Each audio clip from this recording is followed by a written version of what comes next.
ಸುಗ್ರೀವಾಜ್ಞೆಗೂ ಕೂಡ ಅವರು ಏನು ತಮ್ಮ ಸಹಿಯನ್ನು ಹಾಕಿದ್ದಾರೆ ಅಂತ ಮಾಹಿತಿ ಬಂದಿದೆ. ಅದೇನಿದೆ ಕಾನೂನಾತ್ಮಕವಾಗಿ ನಾವು ಸಹ ಅದಕ್ಕೆ ಉತ್ತರವನ್ನು ಕೊಡ್ತೀವಿ. ಕಾನೂನಾತ್ಮಕವಾದ ಹೋರಾಟವನ್ನು ಆಗುತ್ತೆ.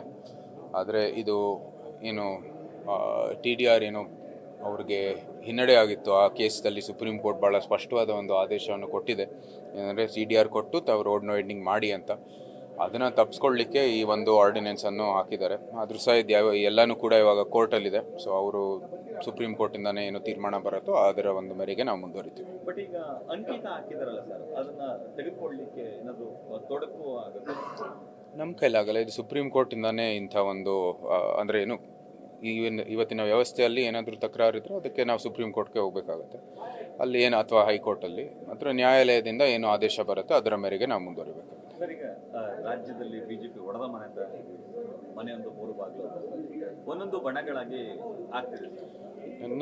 ಇದು ಭಾಳ ಸಲ ಇದ್ರ ಬಗ್ಗೆ ನಾನು ಆಗಲೇ ಉತ್ತರವನ್ನು ಕೊಟ್ಟಿದ್ದೀನಿ. ಇದೆಲ್ಲನೂ ಕೂಡ ರಾಜ್ಯದ ಏನು ನಮ್ಮ ಪಕ್ಷದ ಹಿತದೃಷ್ಟಿಯಲ್ಲಿ ಎಲ್ಲರೂ ಜೊತೆಗೆ ಬಂದು ಕೆಲಸ ಮಾಡಬೇಕಾಗಿದೆ. ಸಮಸ್ಯೆಗಳಿದ್ದರೆ ಒಳಗಡೆ ಕೂತ್ಕೊಂಡು ಬಗೆಹರಿಸಬೇಕಾಗಿದೆ.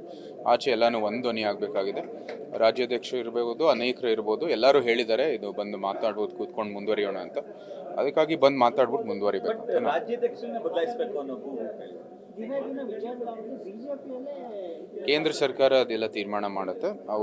ಅವ್ರ ಗಮನಕ್ಕೆ ಎಲ್ಲ ಮಾಹಿತಿ ಇರುತ್ತೆ. ಅವರು ಸೂಕ್ತ ಕ್ರಮವನ್ನು ತಗೋತಾರೆ.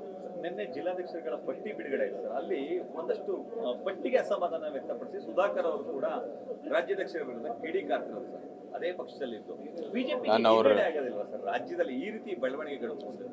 ಇಲ್ಲ, ನಾನು ಆಗಲಿ ಹೇಳ್ತಾ ಇದ್ದೀನಿ, ಎಲ್ಲ ಸಮಸ್ಯೆಗಳು ಇದ್ರೆ ಏನಾದರೂ ತಕರಾರಿದ್ರೆ ಬಂದು ಒಳಗಡೆ ಕೂತ್ಕೊಂಡು ನೀವು ಸಮಸ್ಯೆಗೆ ಬಗೆಹರಿಸಲಿಕ್ಕೆ ಪ್ರಯತ್ನ ಮಾಡಬೇಕಾಗಿದೆ.